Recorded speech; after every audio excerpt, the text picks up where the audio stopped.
Fala pessoal, sejam todos bem-vindos a mais um vídeo aqui do NS Podcast. Um vídeo nesse início de 2023, ainda com o cenário antigo, mas é um vídeo que eu considero ele muito importante. Estou compartilhando com vocês ao longo dessas últimas 2 semanas, né? Essa semana que passou agora, que a gente falou sobre o programa Provocações, sobre algumas reflexões a partir de algumas falas da Monja Coen, e também agora, essa semana, que a gente vai falar sobre outras 2 referências para mim, digamos assim, outros 2 conjuntos de referências, que são talvez essa nova geração de professores, filósofos, historiadores, enfim, Karnal, Pondé, Clóvis de Barros Filho, Cortella, que são referências para mim, como profissional e também como pessoa, até na medida que conheço cada um, obviamente, né, de ver e de acompanhar. E também, o de quinta-feira, a gente vai falar sobre alguns atletas e algumas influências que eu tenho no sentido um pouco mais de mentalidade, de trocar uma ideia sobre a forma como eu penso através desses caras, através da influência que eles têm também, tá? E hoje, para a gente poder trocar esta ideia, eu vou até escurecer um pouco a minha cara, porque estou com a segunda tela aqui iluminando, a gente vai colocar, eu já estou compartilhando aí com vocês, um vídeo, basicamente um vídeo motivacional, com a fala de cada um deles, tá? E aí ao longo do vídeo a gente vai parando e vai comentando sobre, tá? Sem nenhum problema. Por que eu escolhi um vídeo motivacional e não necessariamente uma entrevista deles ou algo do tipo? Porque eu acho que a gente tem uma linha sendo formada através das falas dele sobre algumas reflexões que são padrões e que às vezes você pega um trecho delas e tira do contexto ou faz com que a reflexão pare naquele ponto que lhe interessa parar, tá? Então, acho que vale a pena a gente fazer uma reflexão a partir desses recortes, justamente para apontar não só se faz sentido aquele ponto ou não faz, o que me afeta no sentido de o que me provoca de reflexão ou não, mas principalmente da gente poder trocar uma ideia sobre as coisas e poder complementar alguns outros pontos com algumas outras falas até mesmo deles, tá? Então um ponto vai complementando o outro. Antes da gente começar para valer, vou pedir para vocês, deixa o like de vocês, também compartilhe o vídeo com o máximo possível de gente. Esses vídeos de final de ano e início de 2023 são vídeos mais gerais, então vocês conseguem compartilhar com o máximo de gente possível, tá? Acredito que muita gente vai poder fazer reflexão de maneira mais geral do que às vezes um vídeo que é mais relacionado à educação física, ou à música, ou à artes, enfim. Agora é um mais geral e aí você consegue compartilhar com mais facilidade também. Deixou a curtida, compartilha ou comente aqui embaixo, sempre muito importante. E é claro, se inscreva no canal, ative o sininho para receber todas as notificações aqui do NS Podcast, redes sociais embaixo. E lá você acompanha todo o desenvolvimento que a gente tem desse e de outros projetos da linha NS, tá? Tem o NS Soccer, o NS Podcast, e em 2023, acredito eu, que a gente vai abrir mais algumas frentes aí com novos projetos. E eu espero que vocês curtam esse e também vão nas redes sociais para saber mais sobre os demais projetos. Combinado? Então, deixa eu parar de falar também, que eu estou falando para um caramba. E vamos diretamente às primeiras falas. E a cada vez que eu tiver uma intervenção, eu vou fazendo de acordo com o que for me afetando. Eu não vi os vídeos ainda, assim, eu separei por temáticas gerais, mas eu não vi os vídeos. A gente vai acompanhando junto cada um deles, beleza? Então, bora lá pro vídeo. Tá? Vamos ver se agora vai.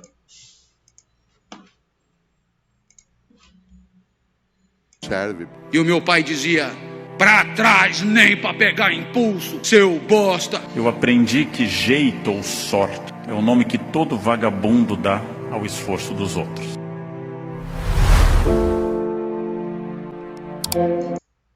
Só para avisar, eu peguei desse canal, tá?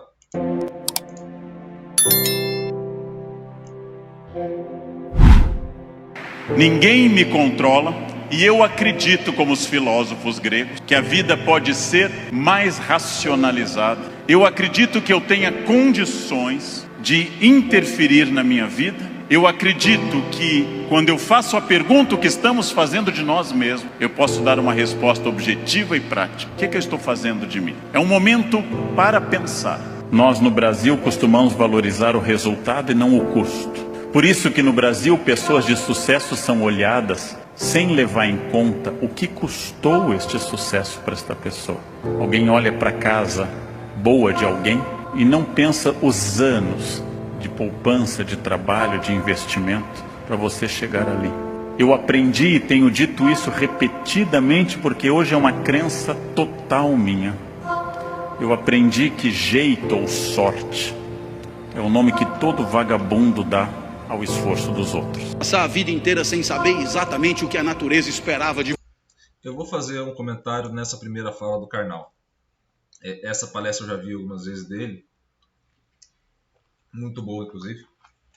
Aliás, toda a palestra do Karnal é muito boa. Ele explica muito bem, tem uma didática muito legal, uma forma de lidar com o público muito bacana e, obviamente, a linha de raciocínio, o conteúdo dele também é muito bom. Eu vou um pouco além no que ele coloca, porque, obviamente, quando a gente fala de sucesso, a gente conta as histórias a partir da história de sucesso. Tá? Então, a gente coloca o resultado na frente e conta-se as histórias a partir de uma história de sucesso. Então, a gente vai ter documentários, a gente vai ter livros, a gente vai ter pontos de vista daqueles que chegaram no mais alto nível. Então, você vai olhar para a história da Apple e você vai ter a história da empresa, você vai ter a história do Steve Jobs, você vai ter a história até mesmo do Steve Wozniak, que era o companheiro do Steve Jobs à época, o primeiro parceiro de trabalho dele ali, mas talvez você tenha muito menos relatos sobre a vida dos demais funcionários que passaram pela Apple e, no mínimo, não se sentiram satisfeitos ou respeitados. Você vai ter equipes de futebol ou equipes esportivas que lutaram, que batalharam, que conquistaram, e aí você vai determinar que aquilo é importante para o resultado, mas você não conta a história das outras equipes que também batalharam, lutaram, fizeram e não conseguiram. Então, para além disso, quando a gente coloca a questão da sorte e do azar ou qualquer coisa do tipo, eu também, assim como o Karnal, não gosto da ideia de sorte e azar, principalmente olhando para esse cenário onde, por vezes, o resultado está atrelado ao esforço. Sim.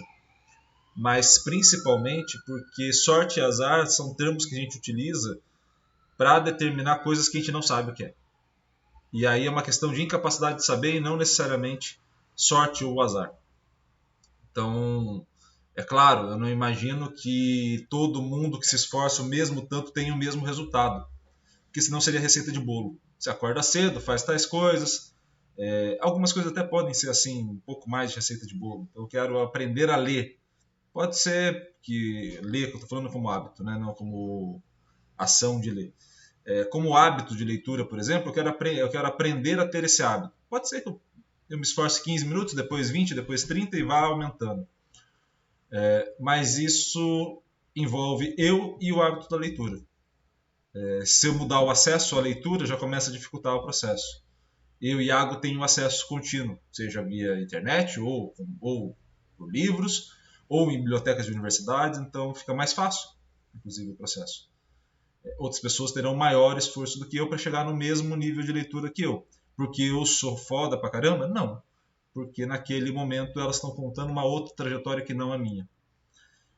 Então, nesse ponto que o Karnal fala, e eu concordo com ele, que muita gente vai chamar de sorte para tirar a responsabilidade do resultado que queria alcançar, mas é necessário lembrar que muita gente que não é ouvida, que não é invejada, que não é ou admirada, se esforçou tanto quanto quem está lá e não conseguiu. Por quê? Porque às vezes, ao longo da vida, você se esforça mais por princípio do que por resultado. Você se esforça mais pela certeza que você quer ter ao final da vida, de que você chegou no teu limite e de lá você não conseguiu, do que necessariamente a garantia que você vai ter o resultado.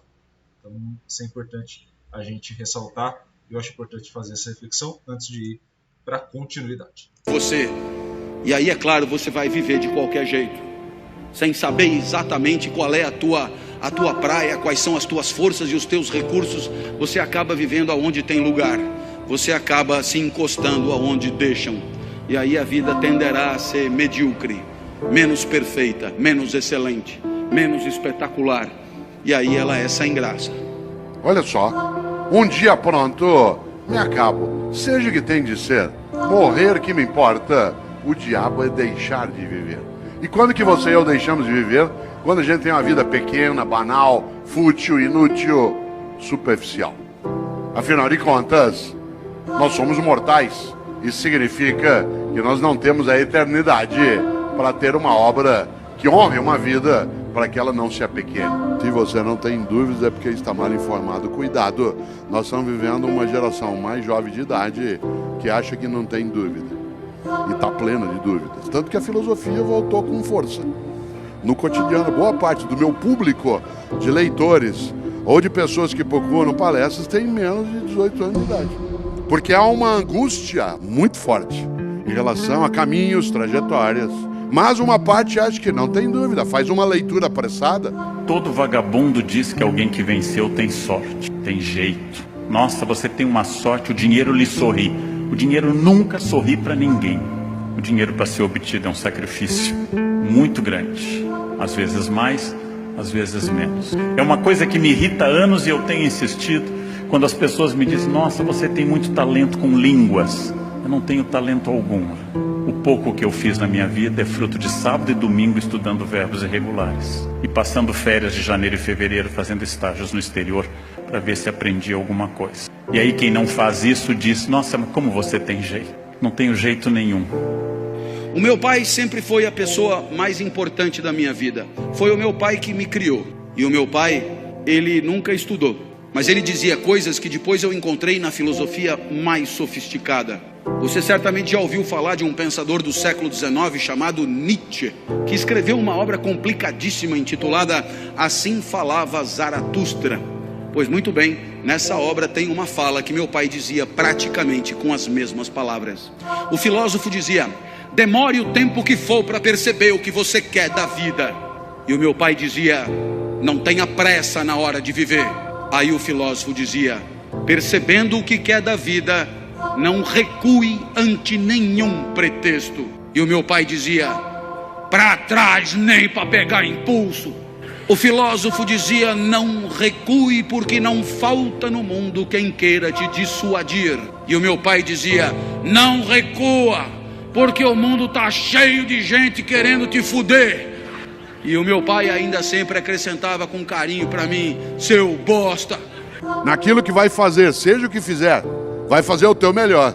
Ou quer abraçar o pantanoso terreno da mediocridade. Vou fazer uma pausa aqui para comentar mais um ponto, principalmente dessa fala do Clóvis de Barros Filho. Aliás, desses todos, o que mais me chama a atenção. Me chama a atenção pelo fato de, além de ser um estupendo professor dando aula, né? A gente pode ver isso no YouTube, tem em outras palestras, em outros momentos. Eu acho deles o menos preocupado com a parte empresarial, vamos dizer assim. Então, isso facilita bastante algumas características mais cotidianas, digamos assim, que a gente pode se conectar um pouco mais fácil. Quando a gente fala dessa questão do local, né, de estar frente a um local e entender o seu local no mundo, eu confesso que essa pergunta e esse ponto de reflexão que ele fez, e aí estou trazendo para a minha experiência pessoal, não necessariamente acadêmica, é um ponto de experiência que eu também busco fazer muitas vezes, já busquei inúmeras vezes. Confesso não ter achado ainda. Confesso sinceramente não ter achado ainda. Adoraria ter e contar para vocês aqui nesse exato momento onde é o meu local adequado, mas sinto em informar a todos que não encontrei. Muitas vezes eu achei que meu local adequado fosse um e depois passou a ser outro e depois passou a ser outro e outro e outro e outro. E vale a pena ressaltar que eu não sou necessariamente o cara mais feliz do mundo e nem sou o cara com o maior grau de vínculo a locais. Então, assim, no momento onde a gente se encontra, no momento onde a gente faz essa reflexão, ser um cara que não tem muito vínculo com o local e acaba não tendo muito vínculo, por consequência, com grupos, né, que pertencem aos locais, é um ponto importante de refletir acerca de que local você pertence e a qual ação você pertence.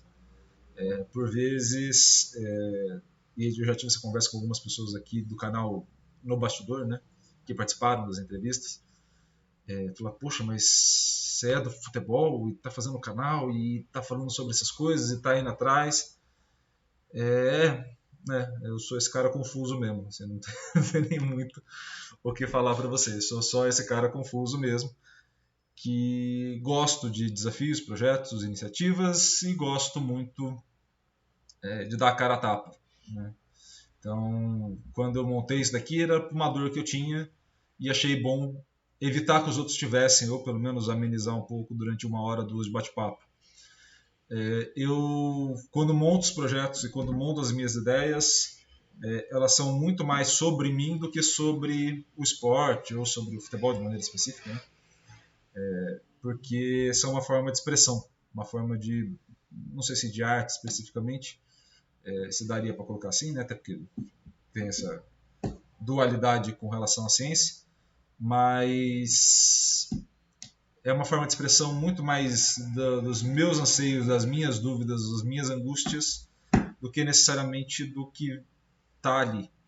E talvez dentro dessa reflexão que o Clóvis fez e que o Cortella também vai fazer sobre também você ir no máximo, né, de você fazer o teu melhor, ir na tua excelência, eu acho que são reflexões são complementares. Por que eu falo isso? Porque fazer ou buscar fazer, né, porque obviamente às vezes a gente não consegue, buscar fazer as coisas em excelência me levou até aqui.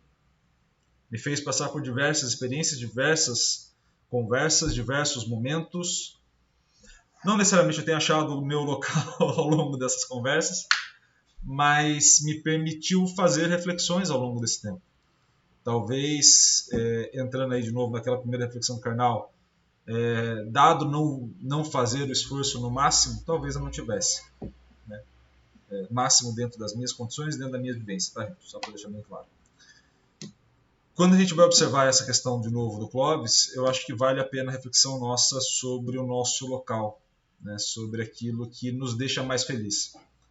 E isso é importante a gente ressaltar, que talvez um bom indicador ou indicativo de que estejamos no caminho correto seja necessariamente o quanto você ganha de potência ao agir, né? O quanto você fica energizado, palavra bem difícil, ao longo do processo quando você faz algo. E esse é um ponto muito importante que o Clóvis fala muitas vezes e eu acho bom trazer já nesse complemento, nesse misto de falas de cada um deles. Se você não tem dúvidas, é porque está mal informado. Nós hoje vivemos sim movimentos de agressividade muito grande por conta de uma magnífica tecnologia que também serve para relações superficiais e imediatistas. Aprender algo que alguns antigos nos ensinaram e continua valendo, paciência. Paciência não é lerdeza. Ser lerdo é sinal de incompetência. Paciência, capacidade de olhar, colocar aquele aviso antigo nos trilhos de trem, pare, olhe, escute. Formar a nova geração porque ela tenha também alguma paciência, e nós também. Todas as vezes que alguém olha para alguém e diz, nossa, mas como você consegue isso? Por detrás disso está o pé esquerdo, o sacrifício, as horas de trabalho, as muitas horas de trabalho que cada coisa demanda na vida. O esforço e o trabalho têm que ser retomados como valores. Para isso eu preciso dizer às pessoas que têm menos que elas têm que se esforçar e aos que têm mais que também têm que se esforçar muito para manter o que têm ou se quiserem aumentar. E quando eu digo ter o que tem não é só material, é também pessoal, habilidades e assim por diante. O importante é ter sem que o ter te tenha. Olha que frase boa. O importante é ter sem que o ter te tenha. Isto é, não seja possuído por aquilo que você possui. Não seja propriedade da tua propriedade. Nós, como eu disse no ponto de partida, vivemos sim angústias partilhadas. Há gerações com menos idade, que são nossas contemporâneas, têm dúvidas, desespero, certezas exageradas. Mas tem também sentido de urgência em várias situações. Capacidade de conectividade, de colaboração, de uma formação que admita, né, o uso também de uma tecnologia para uma proximidade maior. que continuam com os mesmos amigos de escola, ao contrário da geração anterior e a outra que se apartou. Mas as novas tecnologias permitiram esse contato com os seus colegas que ficaram no fundamental, ou até para quem já terminou o médio. Poucos de nós, com mais de 50 anos, ainda temos nossos amigos de escola, porque foi se distanciando. A tecnologia permitiu, mas ela permite também a superficialidade. Por isso, tempos maravilhosos. Ali eu tinha achado o meu lugar. Ítaca, para mim, é a sala de aula. É ali onde a vida feliz é possível. É ali onde a excelência eu venho buscando nos últimos 30 anos. É ali onde a felicidade atravessou a minha vida. Dali nunca mais saí. Os gregos comemoram mais uma vida bem-sucedida. Aquela pequena goiabeira que virou uma grande goiabeira. Aquela pequena planta que não encruou, mas vingou. A felicidade dos gregos é essa, um instante de vida que vale por ele mesmo. Eu não controlo tudo. Eu não sou Deus, eu não controlo tudo. Por vezes eu estou em Congonhas, o avião tenta aterrissar e arremete. É para testar a força do esfíncter de vocês. Eu não controlo tudo, mas aquilo que eu controlo, e é bastante, eu sou sócio majoritário da minha existência, e para isso eu preciso de equilíbrio. Equilíbrio é fácil perceber quando está faltando. Se vocês não trabalharem, perderão a família. Se vocês só trabalharem, perderão a família também. Ninguém merece. Vou fazer uma pausa e uma outra reflexão aqui, que eu acho sempre muito importante da gente ter. Tem uma coisa que o Karnal, eu acho que é muito bom na fala dele, nas falas dele, de maneira geral, porque essa palestra tem 1 hora e pouco de duração. Essa que está servindo de áudio de fundo, né? Ela tem 1 hora e pouco de duração. Ao longo das palestras e ao longo das falas que ele passa a ter, acho que o Karnal ele faz bem essa questão de ponderar algumas coisas.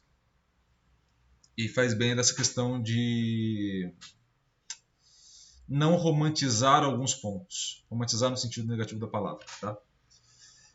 Quando a gente olha muito a questão do trabalho e a questão do esforço, a gente tende a romantizar muito o processo. E eu não estou falando negativamente de tudo, tipo, olha, não façam nada então, tá? Não é esse o cenário. É um cenário do meio termo ali, do equilíbrio que ele fala e da percepção de perder ou não o equilíbrio. E aí talvez eu traga aqui um olhar de quem perdeu o equilíbrio há muito tempo, né? Nesse sentido. Acho que na conversa com a Stephanie, que tem aqui no canal, eu comentei isso. Eu faço mais ou menos, né, das 6 da manhã, eu acordo às 6 da manhã todo dia, 7 horas já estou trabalhando, né, depois de ter tomado café, ter ido no banheiro, enfim, essas coisas.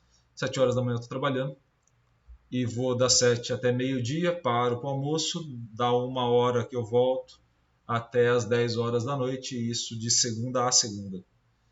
Iago, você está fazendo isso nos últimos 4 anos por conta do doutorado? Não, eu faço isso desde os 17, pelo menos dos 18 anos ali, é certeza que eu já faço, desde que eu comecei a entrar em laboratórios na vida acadêmica, de maneira geral. E tenho N histórias nesse sentido de muito esforço e pouco cuidado pessoal. Eu passei muito do ponto. E num cenário de transição como esse agora, é engraçado, porque eu tenho muita gente que me quer muito bem, e isso é muito legal, muito importante, mas pouca gente no meu cotidiano, o que é muito chato, vamos colocar assim. Acaba tendo pouca gente no cotidiano, de fato. Então, acaba tendo pouca gente do lado, acaba tendo pouca gente que se preocupa se você está bem ou não no dia a dia. Não aquela preocupação do sentido de, pô, te encontrei e lembrei que você existe e aí a gente vai trocar uma ideia. Mas, de fato, mandar uma mensagem e falar, tá bem, tá tudo bem, tá legal, a vida tá boa. Eu, ao longo da vida, optei por ficar muito voltado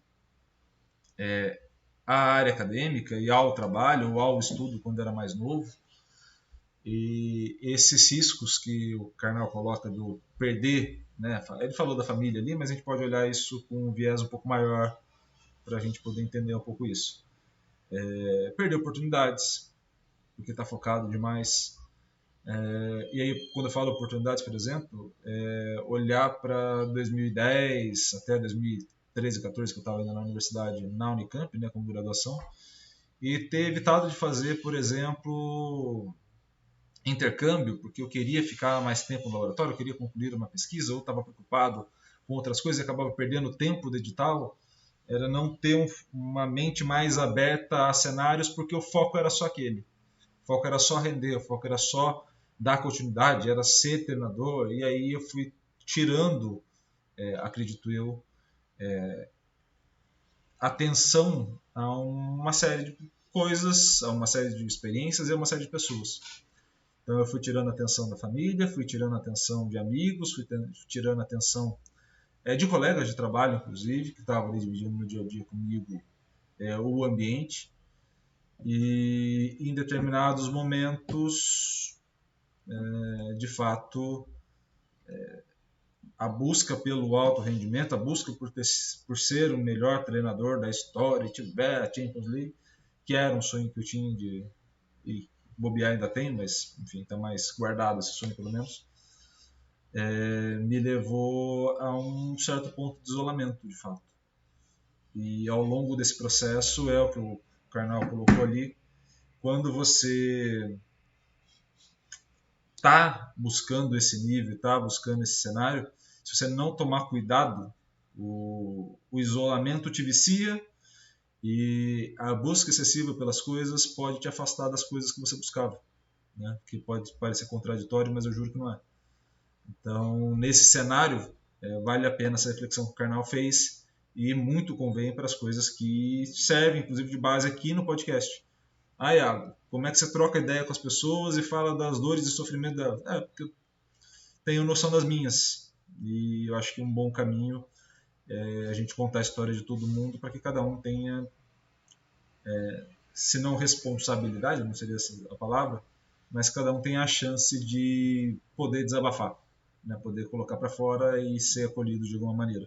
Então é sempre muito importante. Bora para mais. Se nada na vida, todos devem obter tudo. Ninguém merece nada. Ninguém vem ao mundo com uma cláusula de habilidade. Eu tenho que restaurar uma coisa importante, que é um projeto de trabalho associado à ética no país. E tenho que dizer a todas as pessoas, especialmente filhos, funcionários e alunos, que é preciso associar a vida a trabalho e ética por muitos e muitos anos. Que o ponto no qual cada um de nós possa ter chegado é um ponto de um esforço extraordinário. Esforço do qual eu me orgulho muito, mas que provavelmente só eu sei o que custou estar aqui em cima falando para vocês. E provavelmente cada um de vocês sabe o que custou, o que tem na história de vocês que traz para esse congresso hoje. O preço que cada um de nós pagou. O quanto nós deixamos de aproveitar para aproveitar algo agora. Para quem não sabe para onde vai, qualquer caminho serve. Por isso a gente partilha com aqueles que hoje estão fazendo seus exames as ideias de para onde vocês querem ir. Mas a pergunta tem que ser partilhada. E nós? Afinal, o grande Charles Darwin nos sugere rotas quando ele pensa na ideia de evolução. Mas cautela, Darwin nunca usou a palavra evolução no sentido de melhoria. Muita gente diz, não, mas nós estamos evoluindo. Cautela, Darwin nunca usou a palavra evolução no sentido de melhoria. Ele usava a evolução no sentido que ela tem em grego, que é mudança. Evoluir significa, em grego antigo, mudar. Câncer também evolui. Problema também se desenvolve. Falência também progride.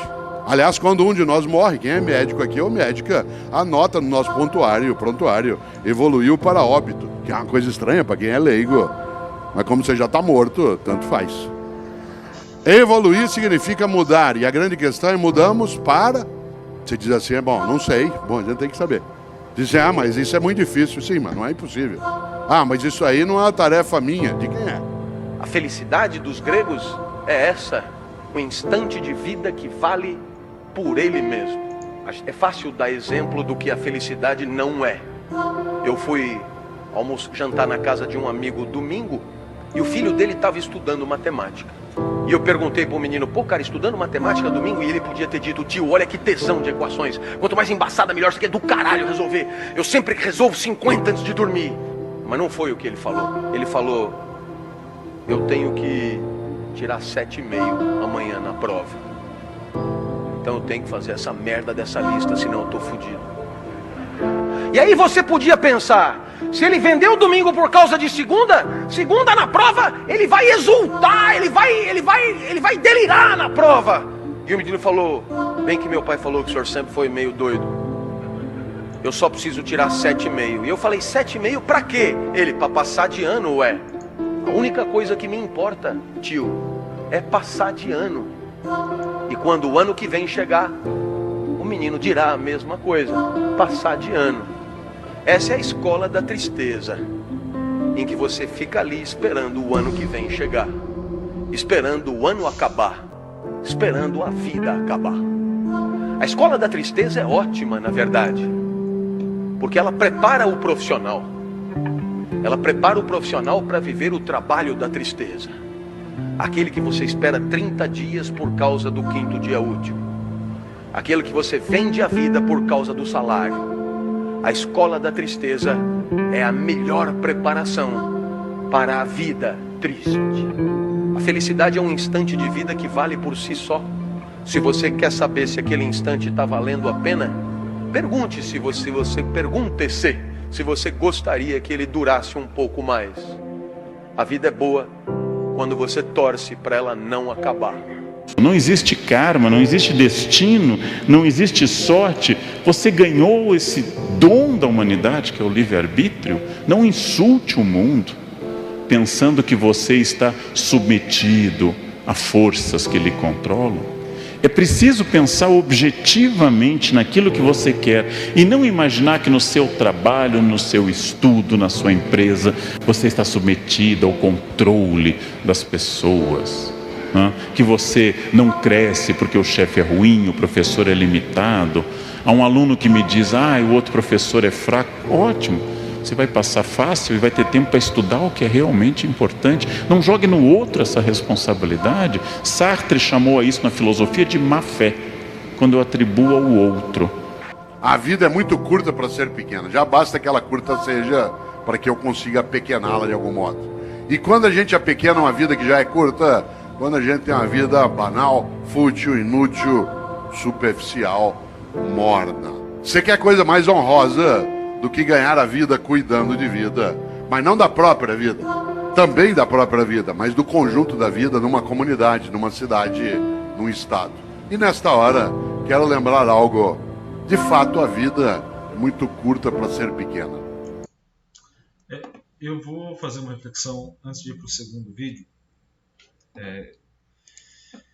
E aí, partindo do ponto do que eles colocaram, e eu acho que é sempre muito importante a gente ressaltar algumas partes ali.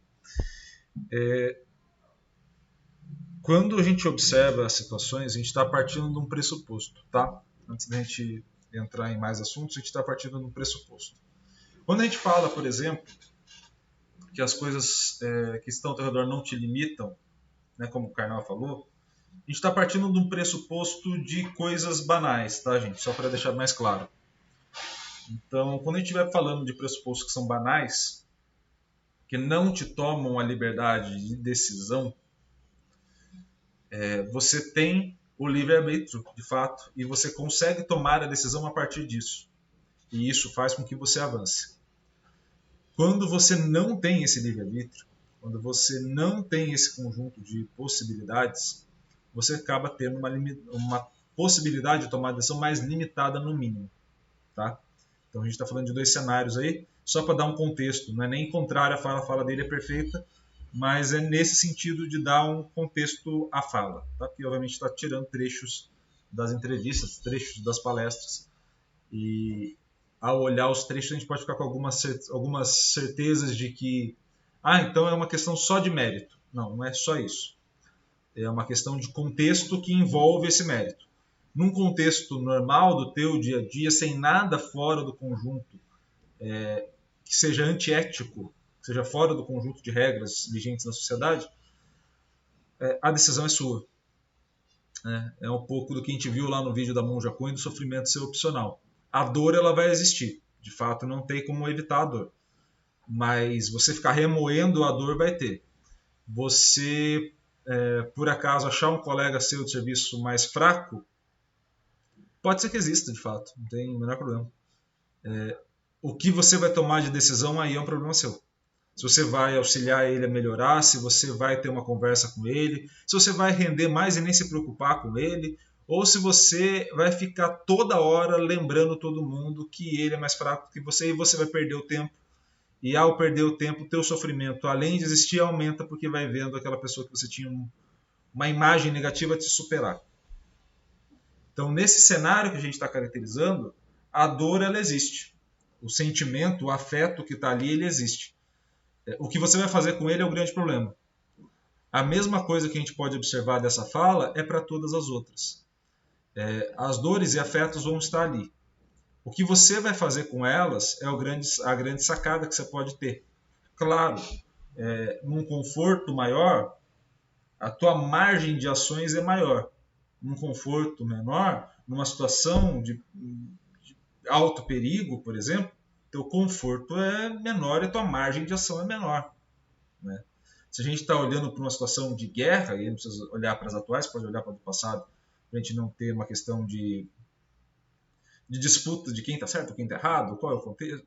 Olha para trás, fica mais fácil. Pega a Segunda Guerra Mundial ou pega a Primeira Guerra Mundial como ponto de partida. Olhar para aquele povo que estava ali sofrendo e achar que era só uma questão de acordar de bem com a vida, não é verdade. Aquele ponto é um ponto de decisão onde se tem uma limitação muito grande nas ações possíveis. Agora, como que você vai encarar aquilo e como que aquilo vai servir para você curar suas feridas, voltar à sociedade e depois dar a volta por cima, né, caso consiga, aí é com você. Aí cada um vai ter a sua própria trajetória.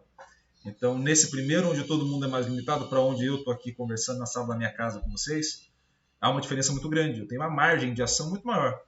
Iago, você quer conviver com mais pessoas? Sai na rua. Sai na rua agora, vai lá, desce, toma um café na padaria, volta, troca ideia, vai no supermercado, assim, pensando no dia a dia mais cotidiano, né? Vai no supermercado, depois volta, liga para alguém, manda mensagem. Hoje é mais fácil. Nesse sentido, para mim, do que para alguém que estava, por exemplo, numa Primeira ou Segunda Guerra Mundial, a margem era menor de ação. Então percebam como cada contexto vai ter uma margem possível de ação. E essas margens possíveis de ação vão te dar sentido a partir do que você está sendo afetado e principalmente do grau de experiência que você está levando em consideração. Então, aí fechando um pouco essa ideia, quando você coloca que não sabendo para onde quer ir, qualquer caminho serve, é que de fato você pode traçar essa rota para esse caminho, mas tem que lembrar um ponto importante. Nessa frase, saber aonde você quer ir, qualquer caminho, não sabendo para onde você quer ir, qualquer caminho serve, há algumas limitações na frase. Primeiro, eu tenho o ponto de partida e eu tenho o ponto de chegada, por definição. Eu quero saber onde eu quero ir e que sei aonde estou. Não quer dizer que tenha uma única rota. Pode ser que qualquer caminho não te leve àquele ponto. Mas o inverso, que apenas um caminho vai te levar àquele ponto, também não existe na frase. Pode ser que um caminho te leve de fato àquele ponto, mas pode ser que dentro das suas características, da sua forma de agir, do seu conjunto de valores, não seja necessariamente aquele caminho mais adequado.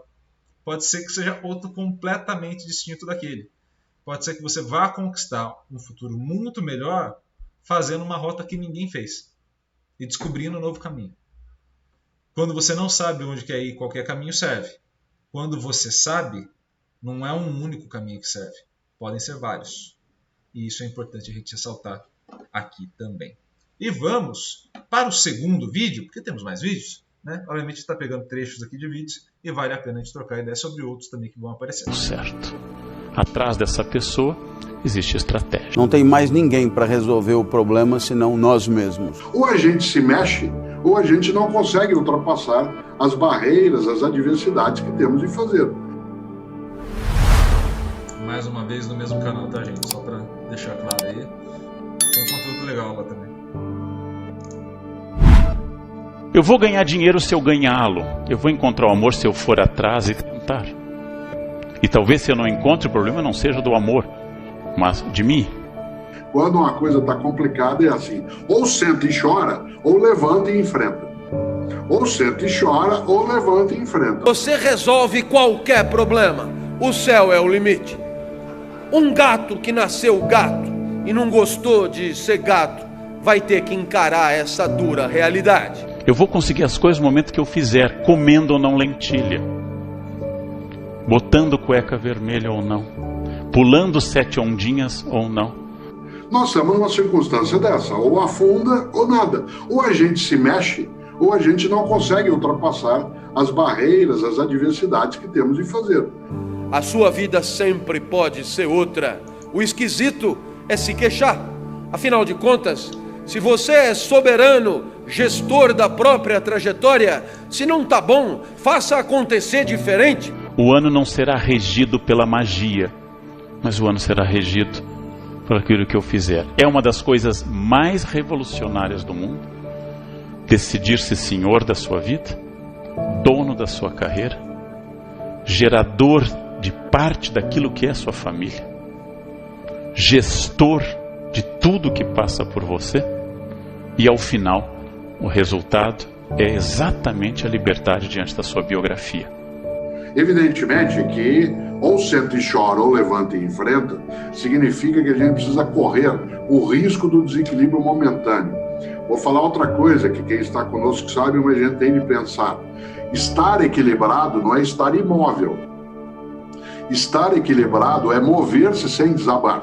Mude, ninguém te escraviza, ninguém te amarra em lugar nenhum, nem na companhia de quem quer que seja. Troque. Até a sua natureza você troca fácil hoje. É exatamente a liberdade diante da sua biografia. Para não ter que acusar que foi um momento... Você não prosperou. Era um momento muito difícil no Brasil. Tem gente que está enriquecendo neste momento. E tem gente que está indo à falência, inclusive no momento de prosperidade. Vou pegar de novo uma reflexão a partir desses termos. De novo, quando a gente fala de qualquer caminho, ou de traçar objetivos, ou outras coisas, a gente precisa entender que esforço ele é muito mais referente a um conjunto de valores do que uma garantia de resultado. Quando você se esforça na academia, por exemplo, para levantar mais peso, para perder peso seu, né, especificamente, ou qualquer coisa do tipo, você pode fazer o máximo possível, você pode ir ao máximo possível e você pode, por vezes, não chegar naquilo que você quer. As coisas podem acontecer ou não. Iago, mensagem triste? Não, é mensagem real. De fato, você pode ou não chegar. Não há obrigação nenhuma de que as coisas funcionem de determinadas maneiras porque você fez daquela forma. Pode ser que os planos e objetivos que você colocou e os pontos no mapa onde você está querendo ir sejam pontos onde você de fato não queria ir. Mas você pensa que quer ir porque imagina que lá vai ter uma satisfação que não é aquela de local.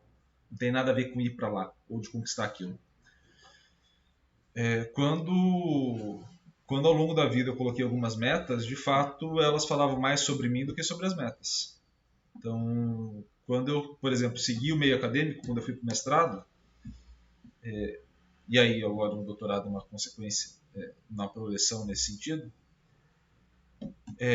eu confesso para vocês que eu tive mais receio de ir para a parte de treinador e fracassado do que necessariamente vontade de ir para o doutorado. Depois eu acabei gostando muito da engenharia e acabei gostando muito daquele conjunto de pessoas que estavam ali do lado, tá? E aí sim me foi uma questão de gosto, de fato. Uma questão de estar ali com as pessoas que eu amava, com um conjunto de pessoas que eu respeitava muito e que me auxiliaram demais, tá? Mas falando do momento da escolha, daquela prévia, né? Aqueles instantes antes de você entrar a primeira vez na sala de aula, aqueles instantes antes de você escolher, aquela saída da graduação e aí uma escolha de carreira, eu hesitei no que eu queria em relação a algo que me era mais confortável. Por mais que a engenharia não fosse meu curso base, mas me era mais confortável do que a possibilidade de eu chegar aonde queria chegar ou de fracassar no caminho. E de ter a sensação que fracassei no caminho. Então, quando a gente fala de esforço, esse esforço diz muito mais sobre você do que necessariamente sobre a trajetória ou o local onde você quer chegar. Ninguém pode olhar na minha trajetória e acusar de falta de trabalho. E isso não é nenhum problema. Mas o excesso de trabalho ou o esforço feito ao longo dos anos não garante sucesso, não vai me garantir sucesso, não vai me garantir que eu chegue nem nos pontos do mapa que eu marquei, muito provavelmente. E aí é uma escolha, continuar ou não se esforçando. E a escolha de continuar ou não se esforçando, ela parte muito mais dos princípios e valores que a gente acaba tendo do que necessariamente do resultado que a gente se pôs a ter. Quando um jogador ou quando um atleta de maneira geral se esforça no treinamento, todos os outros ao lado também estão se esforçando. Ele pode ter algumas vantagens, né, características próprias? Pode, claro. Mas todos ali estão se esforçando. Todos ali estão indo no seu máximo. E nesse cenário onde todo mundo está indo no máximo, são pontos muito pequenos que vão fazer a diferença e que às vezes a gente nem vai notar que são eles que estão fazendo a diferença. O grande ponto aqui se esforcem de acordo com os teus valores. E aí, ao se esforçar com relação aos teus valores, você pelo menos vai ter a clareza daquilo que significa para você. Você pode não ter os objetivos alcançados, você pode não ter os resultados obtidos, mas prioritariamente você passa a ter pelo menos um cenário onde você se orgulha da trajetória, o que já é um bom caminho para se entender dentro desse percurso. Bora para o finalzinho. Humildade. Sócrates foi conhecido, e o é, por dizer um dia uma frase que parece tola, e ela é plena de sabedoria, quando Sócrates dizia: só sei que nada sei. É claro que o esquisito é se queixar. Se você tem tanta condição de fazer acontecer, o esquisito é parar, olhar e dizer: nossa, como é triste a vida, como se você fosse um simples gato, incapaz de fazer acontecer diferente. Ah, mas era muito difícil. Tem gente que está estudando agora. E tem gente que não está estudando. Tem gente que está pensando coisas. E tem gente que está sem fazer nada. Quando Sócrates dizia só sei que nada sei, ele não estava fingindo humildade. Ele estava querendo dizer: só sei que nada sei por inteiro, só sei que nada sei por completo, só sei que nada sei que só eu saiba, só sei que nada sei que a outra pessoa não saiba, só sei que nada sei que um dia eu não possa vir a saber. Tudo depende de mim até um ponto. De novo a fortuna. Se o avião cair, não importa o pensamento positivo que eu tiver. Aí é Newton, não é pensamento. Eu vou cair. Para levantar e enfrentar, tem de levantar. E agora eu vou contar uma coisa que você já sabe. É preciso mudar o estado em que estava. Levantar exige que eu mude de estado, de posição. Afinal, o que eu consigo, se eu seguir estes preceitos e conselhos, é de fato transformar a crise em oportunidade. É de fato fazer deste momento um salto seguinte. De fato investir no futuro. É isso que eu tenho perseguido insistentemente a minha vida inteira, onde eu posso melhorar. Mas você, ninguém te amarra onde está, nunca. E mudar dá um certo desequilíbrio momentâneo. Você sabe disso, mudar é complicado. Mudar é complicado, mas acomodar é perecer. Onde eu quero melhorar. E cada vez mais consciente de uma coisa que eu não sabia na juventude. A energia decai a partir de uma idade. E vai decaindo numa proporção geométrica. Ela decai muito. Logo, eu tenho que ter algumas coisas acumuladas antes. Porque eu não conseguirei fazer isso no fim.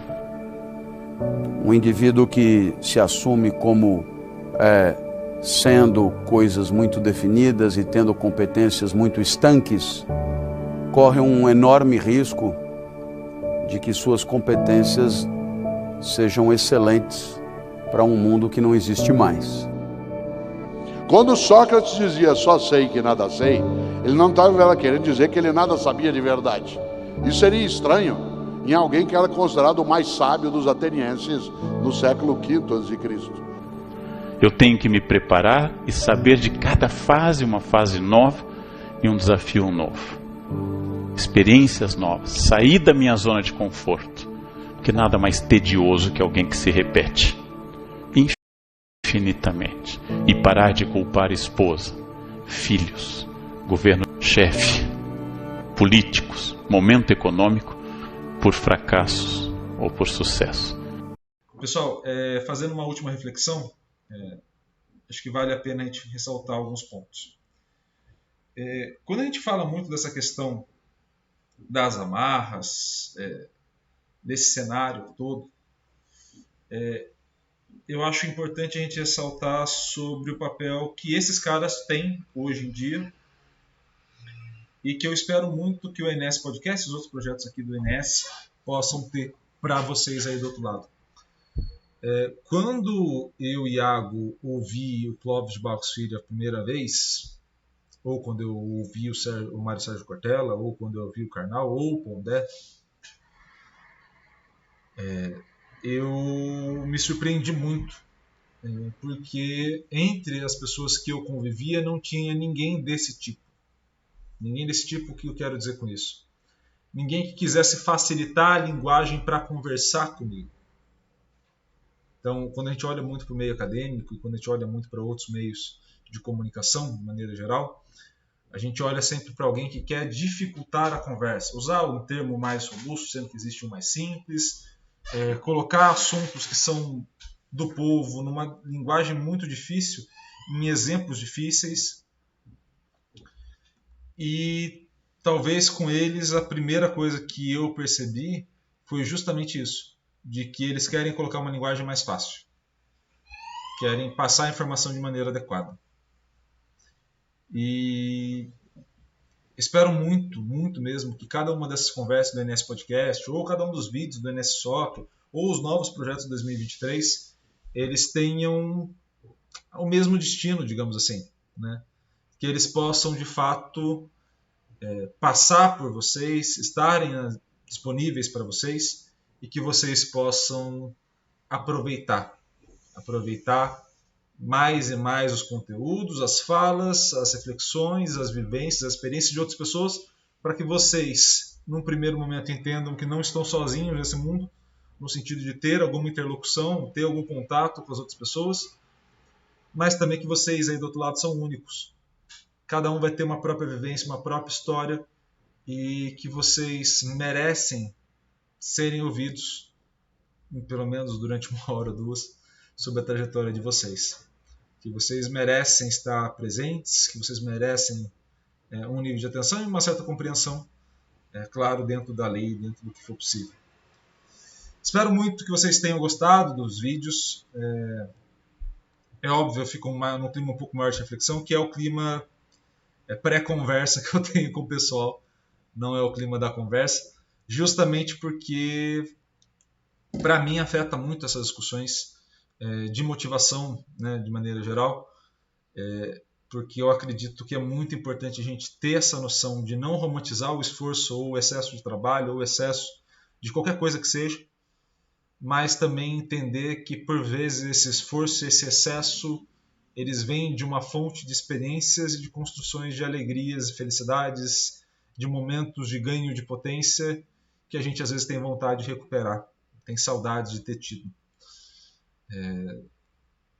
Eu acho importante a gente lembrar disso, para a gente também poder olhar para o passado e poder saber o ponto de origem daquilo que nos afeta hoje e que provavelmente continuará afetando, e que a gente passa a ter um comportamento muito mais observador e reflexivo acerca da própria existência, da própria vida, das próprias ações, para ao menos ter a consciência de que foi até onde devia ter ido, que caminhou até onde devia ter caminhado, ou pelo menos caminhou até onde conseguiu caminhar. E isso é muito importante. Então, espero muito que vocês tenham gostado das reflexões, dos vídeos de maneira geral, dos áudios, né? Principalmente desses vídeos que a gente passou. E fica o meu convite também para quinta-feira ter mais um desses encontros comigo aqui para a gente fazer esse processo de reflexão. E, é claro, ao longo da próxima semana já voltam a ter os convidados e aí fica num ritmo mais tradicional. E se vocês gostou desse tipo de reflexão e quer manter no canal, me avisa, deixa aqui nos comentários. Também gostou, deixa a tua curtida, sempre muito importante. Compartilhe o vídeo com o máximo possível de gente. Esse vídeo é mais geral, então dá para compartilhar. E, é claro, fez tudo isso? Por favor, também se inscreva no canal e ative o sininho para receber todas as notificações aqui do NS Podcast. Combinado? Um grande abraço a todos, muito obrigado pela audiência e valeu!